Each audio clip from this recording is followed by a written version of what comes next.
Hello and welcome back everyone. Today I will discuss an important vegetable crop known as Oriental pickling melon.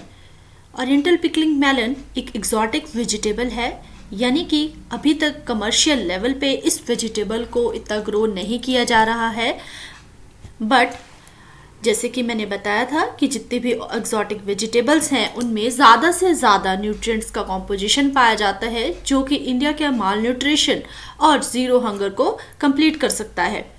So let's discuss about the introduction. Botanical name of oriental pickling melon is Cucumis melo variety conomon. Family Cucurbitaceae. Chromosome number 2n is equal to 24. और India में और other states में इन्हें अलग अलग नाम से जाना जाता है, जैसे कि इंग्लिश में गोल्डन मेलन, सांबर में as a sauthe and then Mangalori sauthe in Karnataka. About the taxonomy of the plant. Kingdom Plantae. Class angiosperms. Order Cucurbitales. Genus Cucumis. Species melo. Cultivar group conomon and the cultivar is Oriental pickling melon. यहाँ पे आप देख सकते हैं various तरह के melons हैं, उनकी क्लासिफिकेशन की गई है. सबसे पहले Cucumis melo variety cantalupensis, then second one is reticulatus variety, third variety is sechinerus, fourth variety is conomon जो कि जनरली ओरिएंटल पिकलिंग मेलन की तरह यूटिलाइज किया जाता है. Then next is flexuosus variety, then variety Indorus, and thereafter Dudamim. These are the classifications of melons. Now origin and distribution. सबसे पहले इसकी जो डोमेस्टिकेशन है वो साउथ ईस्ट एशिया में की गई, then India and thereafter in East Asia. जो प्राइमरी सेंटर ऑफ ऑरिजिन है वो साउथ वेस्ट और सेंट्रल एशिया है. स्पेसिफिकली तुर्की, सीरिया और अफगानिस्तान में ओरिएंटल पिकलिंग मेलन की कल्टीवेशन की गई. ओरिएंटल पिकलिंग मेलन में जो अफ्रीकन ग्रुप्स हैं उनमें लगभग 30 स्पीशीज पाई जाती हैं, जिनमें 6 डिफरेंट सब ग्रुप्स हैं. तो मेलन्स और उनकी अदर स्पीशीज जो हैं ओरिजिनली डिस्ट्रीब्यूट की गई अफ्रीका और middle east up to Pakistan and then South Arabia. So आप देख सकते हैं कि किस तरह से ओरिएंटल पिकलिंग मेलन को डाइवर्सिफाई किया गया अलग अलग कंट्री में, अलग अलग रीजन में, एंड इसकी डोमेस्टिकेशन की जा रही है सो दैट इस क्रॉप को कमर्शियली यूटिलाइज किया जाए as a exotic vegetable. Then botany. इसका जो फ्रूट है लगभग 20 से 30 सेंटीमीटर लॉन्ग रहता है. सिलेंड्रिकल. डायमीटर इज लगभग 6 से 9 सेंटीमीटर और ये एक एनुअल तरह की क्लाइंबर है, यानी कि जितने भी कुकुरबिटेशियस प्लांट्स रहते हैं, वेजिटेबल क्रॉप्स रहती हैं या कुछ वेजिटेबल जिन्हें हम एज अ फ्रूट यूज़ कर रहे हैं वो कुकुरबिट्स में क्लाइंबिंग नेचर की होती है और जिनकी जो हाइट देखी जाए तो लगभग 1.5 मीटर रहती है. तो बोटैनिकली जो मेलन है उसे हम बेरी और पेपो कहते हैं. बेरी और पेपो के फ्रूट्स को जनरली हम एज अ पिकलिंग पर्पस के लिए यूज़ करते हैं और for the purpose of fruit. Then इसकी जो फ्लैश रहती है थिक और वाइट कलर की फ्रेश रहती है. अब बात करते हैं कि किस तरह से इस क्रॉप को कमर्शियली कल्टीवेट किया जाए, यानी कि क्या एग्रोनॉमिक प्रैक्टिसेस रहनी चाहिए और किस तरह का क्लाइमेट और सॉइल रहना चाहिए इस क्रॉप को ग्रो करने के लिए. तो सबसे पहले टेम्परेचर की बात करते हैं. लगभग 25 से 30 डिग्री सेल्सियस टेम्परेचर जो है क्रॉप के लिए ऑप्टिमम रहता है. जैसा कि इसकी जो कल्टिवेशन प्रैक्टिसेस हैं, जैसे मैंने पहले वेजिटेबल क्रॉप्स जिसमें मैंने कुकुम्बर की बात की थी और मेलन्स की, उसी तरह की इसकी कल्टीवेशन प्रैक्टिसेस रहती है. ये प्लांट जो है हाईली क्रॉस पॉलिनेटेड प्लांट है, यानी कि किसी न किसी क्रॉस पॉलिनेटर की इधर इंसेक्ट और लाइक बम्बल बीज या फिर एयर की थ्रू पॉलिनेशन की जा सकती है या पॉलिनेशन हो सकती है. देन यहाँ पे आप देख सकते हैं फ्लोरल स्ट्रक्चर ऑफ मेलन्स, किस तरह से फ्लोरल स्ट्रक्चर में मेलन्स के डिफर करते हैं. Then these are the male and female flower. This is a Cucumis mallow variety कोनमन. आप देख सकते हैं 10 सेंटीमीटर की इसकी जो लेंथ रहती है और ये जो है इमेच्योर फ्रूट है, पर जब ये राइप हो जाता है तो फ्रूट की जो कलर है और जो टेक्सचर है वो चेंज हो जाता है. Then about the floral biology, generally flowers जो हैं यूनिसेक्सुअल फ्लावर, शोई और येलो कलर के फ्लावर्स रहते हैं, और जो डेhiscence होती है वो टेक प्लेस करती है एंथसिस से पहले, यानी कि फर्स्ट जो फ्लावर ओपनिंग है उससे पहले ही एंथर्स डेहिसाइज कर जाते हैं। तो साइज ऑफ पॉलन जितना भी रहता है वो वेरी करता है अलग अलग जीनोटाइप के, और इसी की वजह से जो पॉलन्स की फर्टिलिटी है वो इंक्रीज और डिक्रीज कर सकती है। देन पोलन ग्रेन्स की बात की जाए तो पोलन ग्रेन्स जनरली 3 जोनों को कोलोपोरेट होते हैं, या जनरली 4 भी हो सकते हैं, बट रेयरली 4 टाइप के पाए जाते हैं। यानी कि 4 पोर स्पेशीज होते हैं जिनमें एक पोल रहता है और एक एक्साइन लेयर होती है एंथर्स के बाहर या पॉलन्स के बाहर। सो जो साइज रहता है पोलन ग्रेन्स का लगभग 31 to 65 माइक्रोन रहता है। तो आप देख सकते हैं कितना माइन्यूट माइक्रोन्स के जो पोलन ग्रेन्स हैं इस वेजिटेबल क्रॉप में पाए जाते हैं। Then here you can see the male flower and the female flower. Male flower जहाँ पर जो पॉलन्स जहाँ पर ओवरी प्रेजेंस ना होने की वजह से फ्रूट फॉर्मेशन नहीं होती है, और यहाँ पर फीमेल फ्लावर जिसमें कि ओवरी प्रेजेंट होने की वजह से जो पॉलिनेशन का इफेक्टिव पॉलिनेशन का प्रोसेस है वो कैरी आउट होता है और फ्रूट की फॉर्मेशन रहती है। देन मेडिसिनल प्रॉपर्टीज़, यानी कि इस प्लांट्स की क्या मेडिसिनल प्रॉपर्टीज़ हैं, जैसे कि मैंने एक्जॉटिक वेजिटेबल्स के बारे में बात की। एक्जॉटिक वेजिटेबल्स इस तरह की वेजिटेबल्स हैं जो कि बहुत ही रेम्यूनरेटिव वेजिटेबल्स हैं, और अगर हेल्थ पॉइंट ऑफ व्यू से देखा जाए तो इन वेजिटेबल्स का बहुत ही ज़्यादा इम्पॉर्टेंस है हमारी डे टू डे लाइफ में। तो एक्जॉटिक वेजिटेबल में ओरिएंटल मेलन की बात की जाए तो इस मेलन का जो फ्रूट्स रहते हैं वो एज अ मॉइस्चराइज़र की तरह काम करते हैं for the skin and cooling the light cleanser, यानी कि एक क्लिनजर जो कि स्किन से रिलेटेड प्रॉब्लम्स को हेल करने में इफेक्टिव रहता है। देन फर्स्ट एड ट्रीटमेंट में भी इसे जनरली यूज़ किया जाता है, जैसे कि बर्निंग या फिर किसी तरह के एब्रेशंस में। जो फ्लावर्स रहते हैं ओरिएंटल पिकलिंग मेलन के, उन्हें हम एक्सपेक्टोरेंट की तरह यूज़ करते हैं। एंड देन जो फ्रूट रहता है वो स्टमक प्रॉब्लम्स को जो है वो हेल करता है, यानी कि कम करने की कोशिश करता है। तो जब भी जैसे कि इसका जो सीड रहता है, सीड कोड, उसे हम एज अ फाइन फ्लोर की तरह भी यूज़ कर सकते हैं। And then about the another important value of its with this medicinal properties, इसे हम जनरली इम्पॉर्टेंट वेजिटेबल क्रॉप लेते हैं क्योंकि ये डायरेटिक और एमेटिक पर्पस के लिए यूज़ की जाती है। इसका जो सीड है जैसे कि मैंने बताया उसे हम फाइन फ्लोर की तरह यूज़ कर सकते हैं, और एज ए इमल्शन इस फ्लोर को यूज़ किया जाता है वाटर के साथ and can be eaten. Expectorant का मतलब है कि इस वेजिटेबल को जैसे कि खांसी, जुकाम, बुखार, इस तरह की जो बीमारियां रहती हैं उन्हें जो है कम्बैट करने के लिए, कम करने के लिए यूज़ किया जाता है। और जनरली जो हमारे लंग्स रहते हैं, लंग्स से जो कफ होता है उसे निकालने में भी ये वेजिटेबल बहुत ही गुड रहती है। एंड एक्सपेक्टोरेंट सिरप की तरह इस वेजिटेबल का यूज़ किया जाता है और एक टैबलेट की तरह भी यूज़ किया जा सकता है। Then other properties like nutrition composition, सबसे ज़्यादा इस वेजिटेबल में विटामिन ए की जो मात्रा है वो ज़्यादा पाई जाती है, यानी कि बीटा कैरोटीन का जो एक फॉर्म है वो ज़्यादा रहती है, जिसकी वजह से एजिंग और आई से रिलेटेड बहुत सारी डिजीज़ को कम करने में वेजिटेबल हेल्पफुल रहती है। So it helps to form the collagen, यानी कि जिसकी वजह से हीलिंग की जो प्रॉपर्टी है वो हमारी बॉडी में हील हो सकती है, जैसे कि कट हो जाए या बर्निंग हो जाए या किसी तरह की सर्जरी हो तो कोलेजन की फॉर्मेशन में वेजिटेबल हेल्प करती है। देन इसमें बहुत सारे विटामिन के ग्रुप पाए जाते हैं, जैसे कि विटामिन बी का जो क्वाइट अमाउंट है वो ज़्यादा पाया जाता है। देन प्रेजेंस ऑफ पायरिडॉक्सिन जो कि हेल्प करता है बॉडी के मेटाबॉलिज्म में, कार्बोहाइड्रेट्स के मेटाबॉलिज्म में, फैट्स के मेटाबॉलिज्म में एंड प्रोटीन मेटाबॉलिज्म में, जिसकी वजह से हमारा जो नर्वस सिस्टम है उसे रेगुलेट करने में हेल्प मिलती है। विटामिन्स जो मेनली कोलेस्ट्रॉल लेवल को कम करने में हेल्प करती है, ब्लड प्रेशर को कंट्रोल करने में हेल्प करती है, एंड देन बाउल के मूवमेंट में बहुत ज़्यादा प्रिकर्सर है, सो डाइजेस्टिव सिस्टम को प्रोटेक्ट करता है।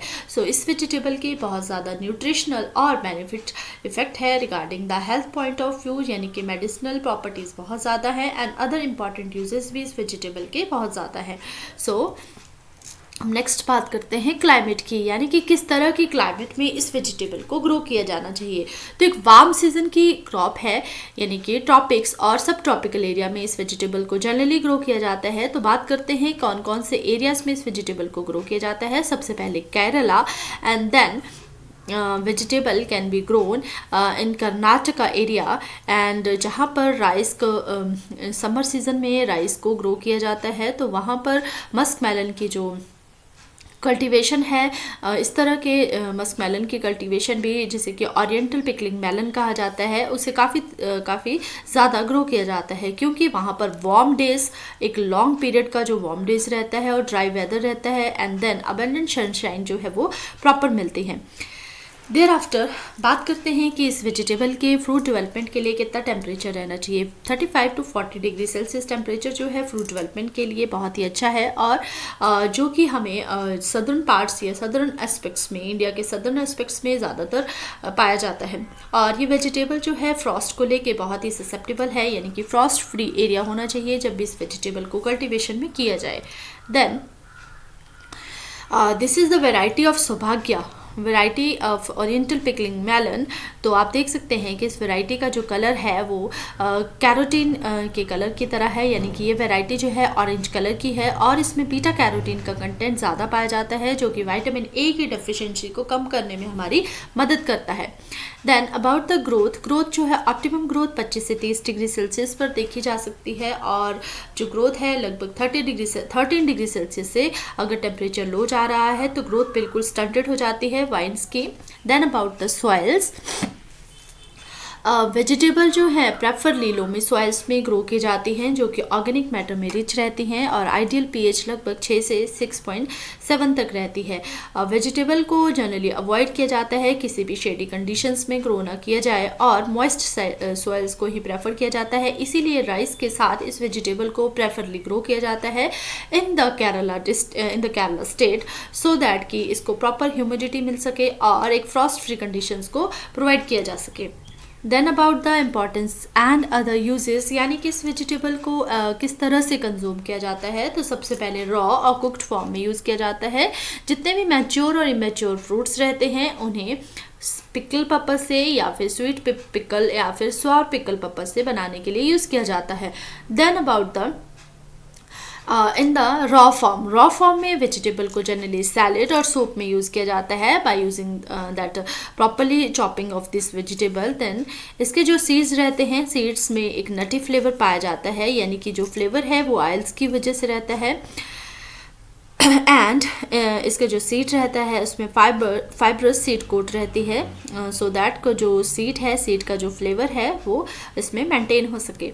देन जो सीड है, सीड में लगभग 12.5 से लेके 39% ऑयल कंटेंट पाया जाता है, एंड एडिबल ऑयल जो है वो सीड से ऑब्टेन किया जाता है। तो जापान में एक डिश है उससे जिसमें कि ओरिएंटल पिकलिंग मेलन का पर्पस को यूज़ किया जाता है। Then this is the melon desert.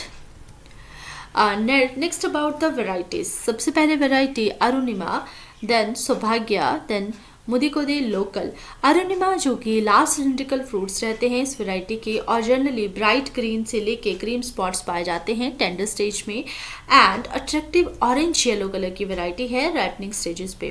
Then about the सौभाग्य में यूनिक स्मॉल से लेके मीडियम साइज के जो ग्रीन फ्रूट्स हैं वो पाए जाते हैं, और जो फ्रूट है फ्रूट के ऊपर लाइट ग्रीन स्ट्राइप्स रहती हैं, and then golden yellow colour की स्ट्राइप्स रहती हैं। आफ्टर जो राइपनिंग के बाद जो स्टेज आती है उसमें गोल्डन येलो कलर की स्ट्राइप पाई जाती हैं। देन मुदिकोदे लोकल जो कि वैरायटी जो है गोल्डन कलर की है और लार्ज साइज़ का फ्रूट रहता है, एंड जनरली इस वैरायटी को जो सेलेक्ट किया गया था वो वेस्टर्न घाट्स और कोस्टल एरिया जो केरला रीजन्स के हैं वहाँ से कलेक्शन की गई थी, और देन इस वैरायटी को डोमेस्टिकेट किया गया। Then these are the other varieties developed at Kerala Agriculture University, Velankare।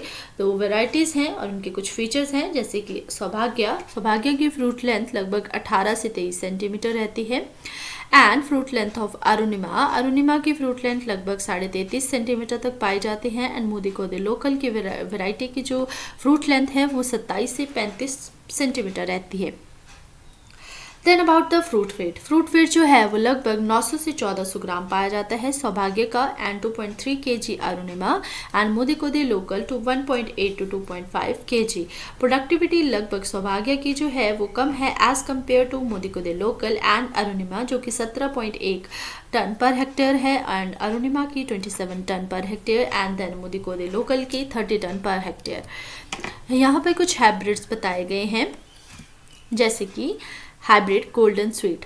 यहाँ पे आप इस वैरायटी को देख सकते हैं कि इसका जो कलर है, स्किन का जो कलर है वो ऑरेंज कलर का है और ये वैरायटी जो है वो बीटा कैरोटीन में रिच रहती है, स्मूथ कलर की स्मूथ इसकी स्किन रहती है फ्रूट्स की, और जो फ्लैश है फ्लैश में शुगर का कंटेंट लगभग 12 डिग्री ब्रिक्स पे पाया जाता है और ये वैरायटी पॉपुलर है ताइवान, कोरिया और जापान में।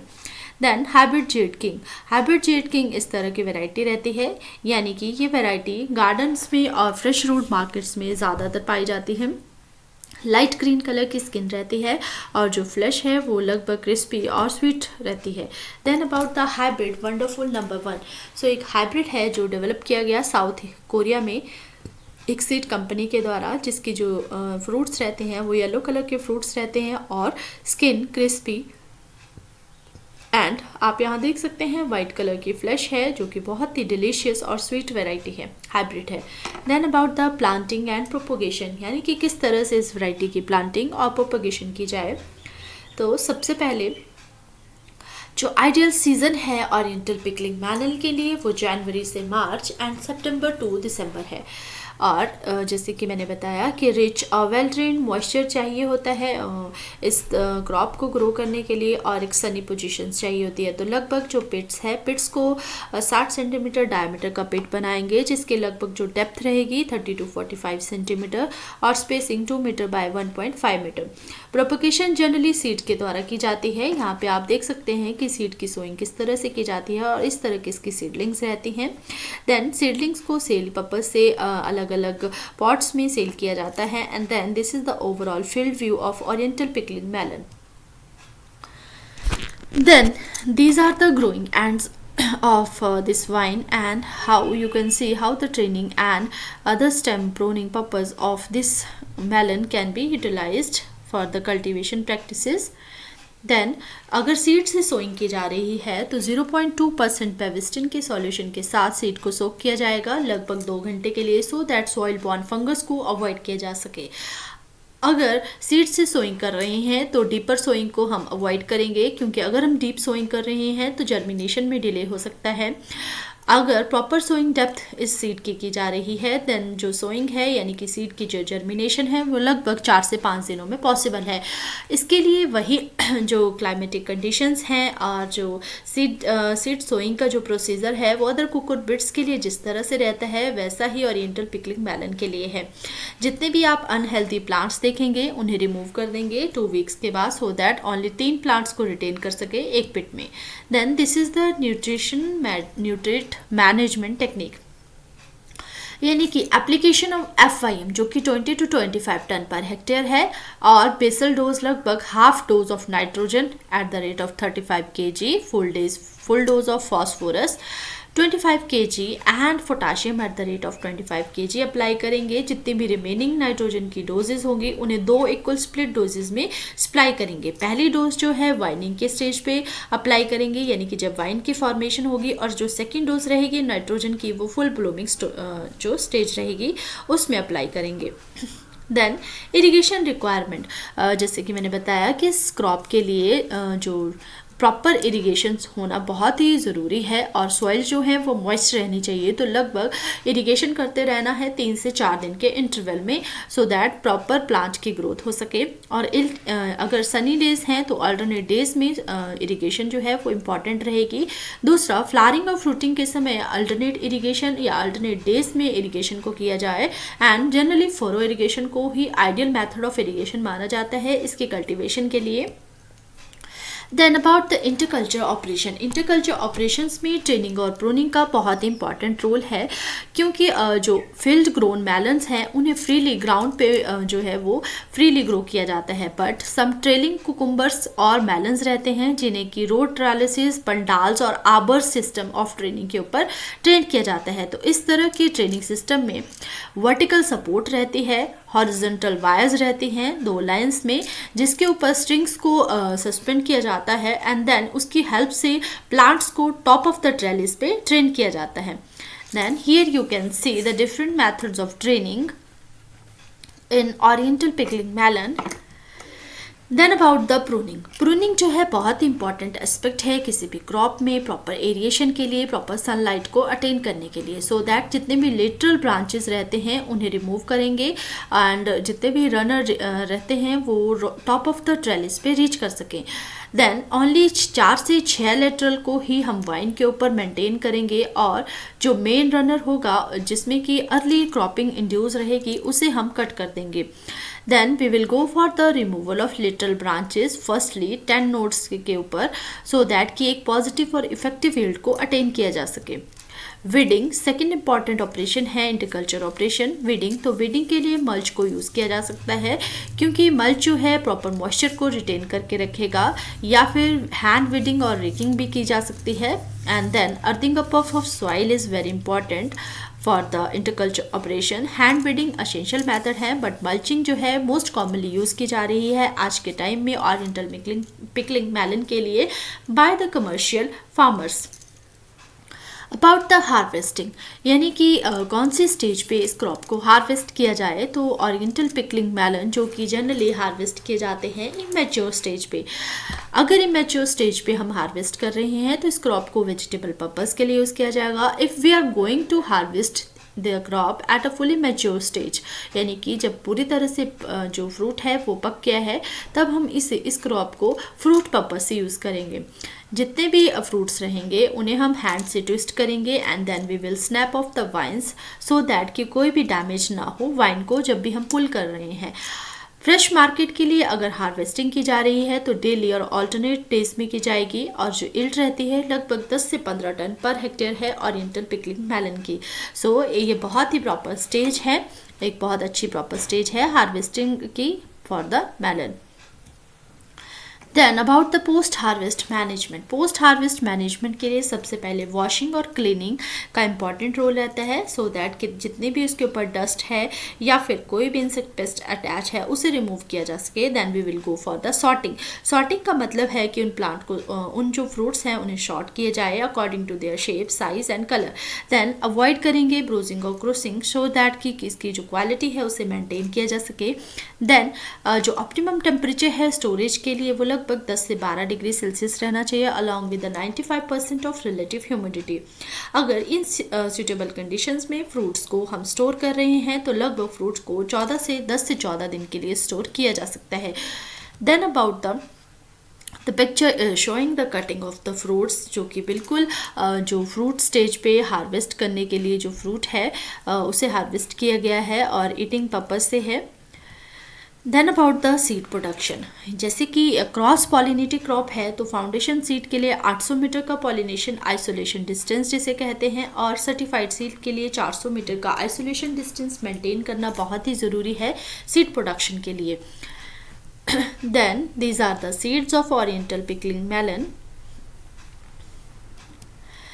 Now about the physiological disorders, सबसे पहला फिजियोलॉजिकल डिसऑर्डर है बॉटल नेक। बॉटल नेक जिसमें कि जो कॉज है मेन मॉइस्चर स्ट्रेस रहता है इसका main cause, second poor pollination and जो सिम्टम्स हैं इसमें मिस शेप और पेयर शेप के फ्रूट्स देखने को पाए जाएंगे, और जो फ्रूट्स हैं फ्रूट्स की अब अनइवन ग्रोथ रहेगी।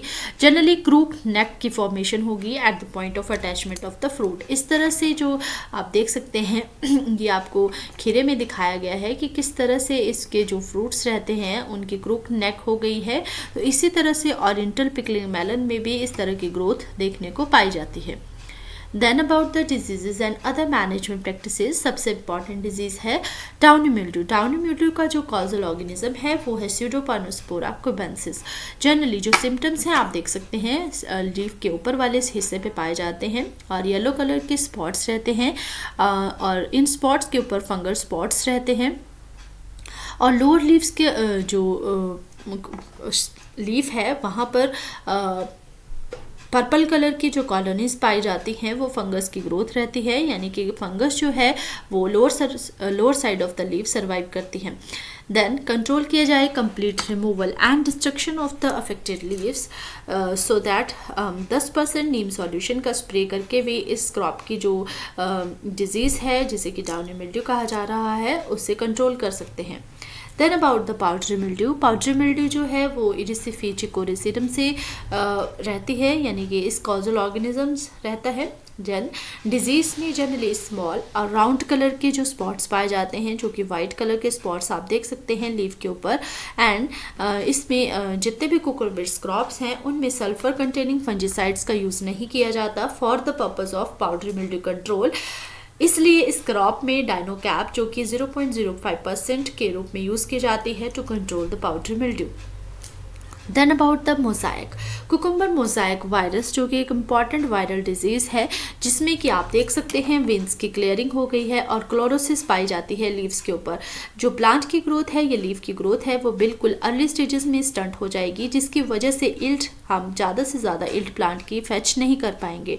तो कुकुम्बर मोज़ाइक वायरस को कंट्रोल करने के लिए डायमेथियोड का स्प्रे किया जाता है क्रॉप के ऊपर at the rate of 0.05% concentration के साथ। Then about the pest management, तो एपिलेगना बीटल जो कि इम्पॉर्टेंट एक पेस्ट है कुकुरबिटेशियस क्रॉप में जिसकी वजह से जो अडल्ट्स हैं वो सिम्टम्स कॉज करते हैं both on the leaf surface और द लीफ लैमिना और पूरी की पूरी लीफ को इस तरह से कर देंगे ताकि लीफ का सिर्फ स्केलेटन पोर्शन ही रहता है, ओनली लीव्स के ऊपर वीन्स ही देखने को पाई जाएंगी सो दैट अदर कोई भी ग्रीन पोर्शन लीफ के ऊपर नहीं पाया जाता। देन पंपकिन बिटल का जो कॉजल जो बिटल है उसका नेम है ओलोकोफ्रा फेविकोलिस और इसके जो सिम्टम्स हैं वो अडल्ट के द्वारा पाए जाते हैं, यानी कि अडल्ट जो है वो फीड करेगा लीफ के ऊपर एंड ग्रब्स जो हैं वो रूट्स को बोर करते हैं। तो जितने भी अडल्ट बिटल हैं वो लीव्स को ईट करेंगे और उसमें फोलिएज में एक होल बना देंगे जिसकी वजह से रूट्स और लीव्स में डैमेज देखने को पाया जाता है। पंपकिन बिटल को कंट्रोल करने के लिए कार्बारिल का यूज़ किया जाता है सोइंग सीड की सोइंग से पहले सो दैट कि ग्रब्स और जितने भी प्यूपे हैं और ग्रब्स हैं उन्हें डिस्ट्रॉय किया जा सके जो कि सॉइल में सर्वाइव कर रहे होते हैं। Then about the fruit fly का जो होस्ट है जनरली कुकुरबिट्स फैमिली रहती हैं, तो ये क्रॉप जो है ये जो फ्लाई है बैक्टोसीरा कुकुरबिटे ये फीड करते हैं, इसके मैगट्स जनरली फीड करते हैं इंटरनल टिश्यू ऑफ फ्रूट्स के ऊपर जिसकी वजह से प्रीमेच्योर फ्रूट ड्रॉप रहता है, यानी कि इसके जो बाहर के सिम्टम्स पाए जाते हैं फ्रूट्स के ऊपर वो येलोइंग पाई जाती है और rotting of the leaf fruits जो है वो मोस्ट कॉमन सिम्टम है। तो फ्रूट फ्लाई को कंट्रोल करने के लिए कार्बारिल 10% से यूज़ करेंगे सो दैट कि इस क्रॉप के जो प्यूपे हैं उन्हें डिस्ट्रॉय किया जा सके। Then about the aphids generally sap को सक करते हैं और जिसकी वजह से जो लीफ है लीफ के ऊपर क्रिंकलिंग और कर्लिंग देखने को पाई जाती है। सो कंट्रोल किस तरह से करेंगे, कंट्रोल के लिए हम लगभग 1.5% फिश ऑयल सोप के यूज़ करेंगे और dimethoate at the rate of 0.05%. So it is all about the oriental pickling melon. Thank you everyone.